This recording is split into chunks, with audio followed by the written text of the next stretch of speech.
What's going on? This is Graphiroth. I decided to do a creature effect shot with Minotaur type creature. So, of course, the very first step is to go online and search for all the variations of Minotaurs I could find. The actual modeling process took about 3.5 hours, so I have it sped up here by about 3.5 times. So I start with the grab tool, which it's kind of like a tool that tweaks clay. So you can roughly shape masses of clay into different shapes by just pulling and pushing. So I started with the sphere object, which is in there by default. And from this object, I was able to actually model the whole creature, except for the horns and the eyes. Back to using the grab tool again, trying to pull out the lower parts of the body, the pelvis, the glutei. Then I switch to the draw tool to build up a little bulk. The draw tool kind of acts like adding more layers of clay. Well, it's kind of like a long foot because ungulates like bulls. Well, also sheep, goats, horses don't really have feet for walking. What they do is walk on their toenails, which is what hooves are essentially. They're specialized toenails. So I decided to redo the crease. Then I turned the crease strength way up, and that apparently worked.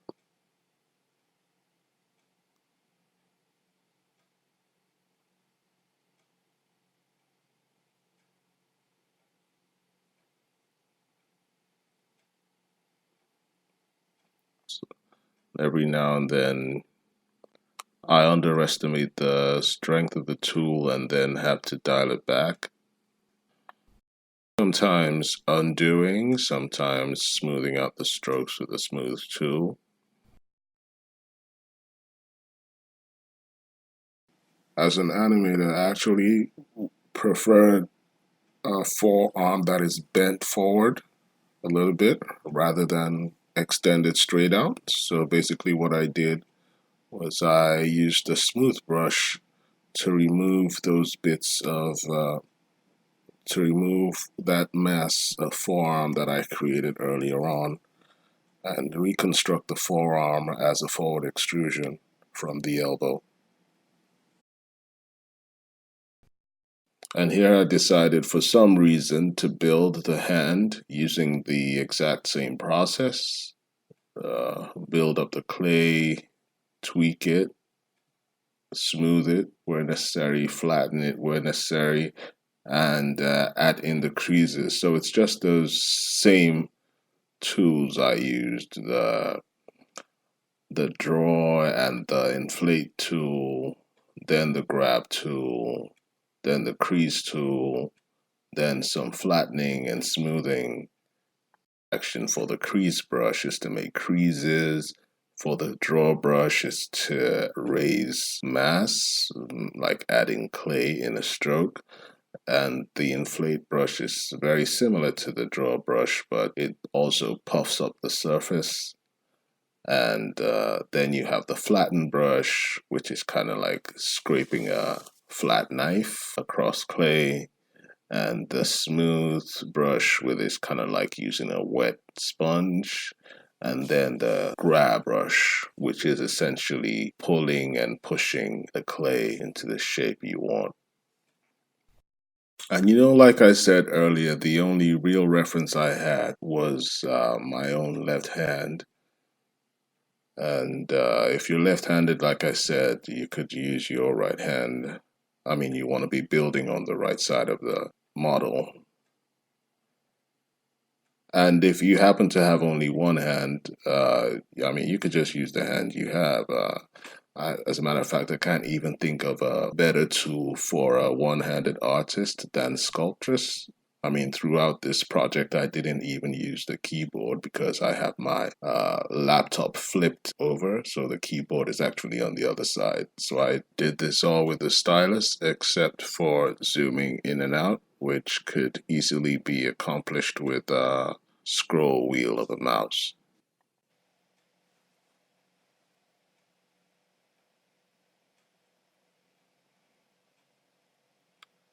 Giving the thumb the same treatment. At this point, it's much smaller than it was to begin with. Then start building a jawline. At this point, I'm also using the grab tool and just trying to shape it to replicate some of the references I have on my screen.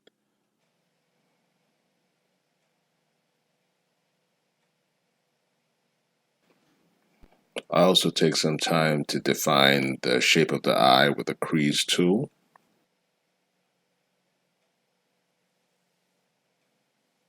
Zoom out to get the whole head in the range of the grab tool. The alternative would be to increase the brush size. So I take the scale tool and I use that to scale the head up because the head's also too small. And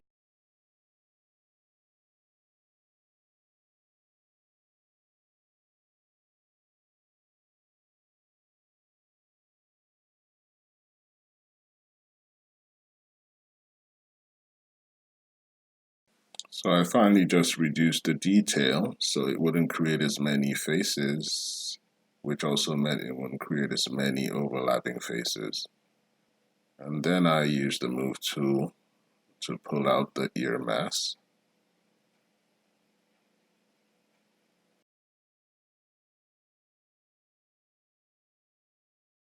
The rotate tool to rotate it back in place. The OBJ format, so that's exactly what I did.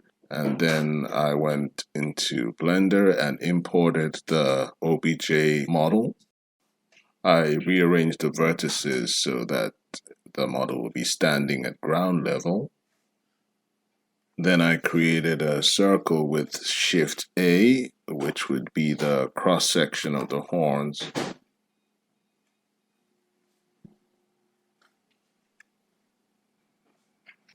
And for the horns, I needed the most important part of the design, which would be the sweep trajectory of the horn. So once again, I brought up the Create menu with Shift A and chose the Bezier Curve tool. Moved it in place, went into Edit mode, moved and rotated the control points.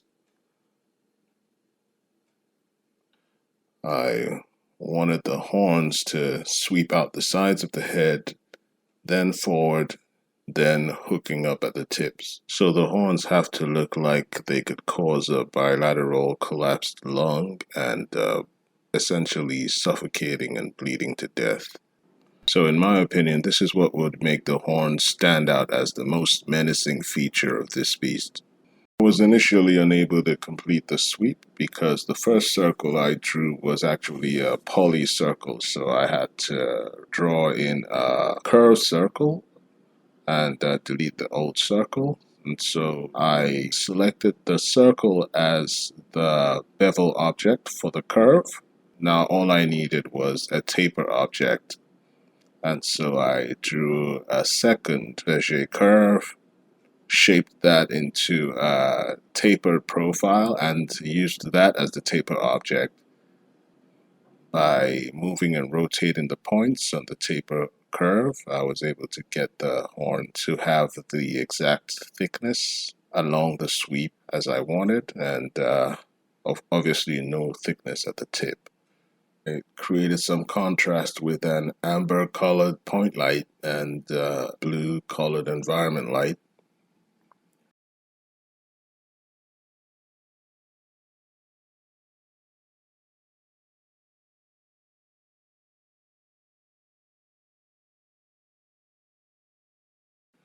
The viewport render in Eevee was good, but I also wanted to see what the cycles renderer in Blender 2.8 could do. So I switched to cycles, bumped up the viewport contrast a little bit, and overall I'm happy with the model. So on to the texturing stage. So that's it for this tutorial. The whole CG creature effects production project will be up on my Patreon. I'll just have abbreviated versions on YouTube for those who might be interested. And if you're interested in a highly detailed tutorial, then just check it out on Patreon. That's patreon.com/Graphiroth. Thank you. Have a good one. Graphiroth out.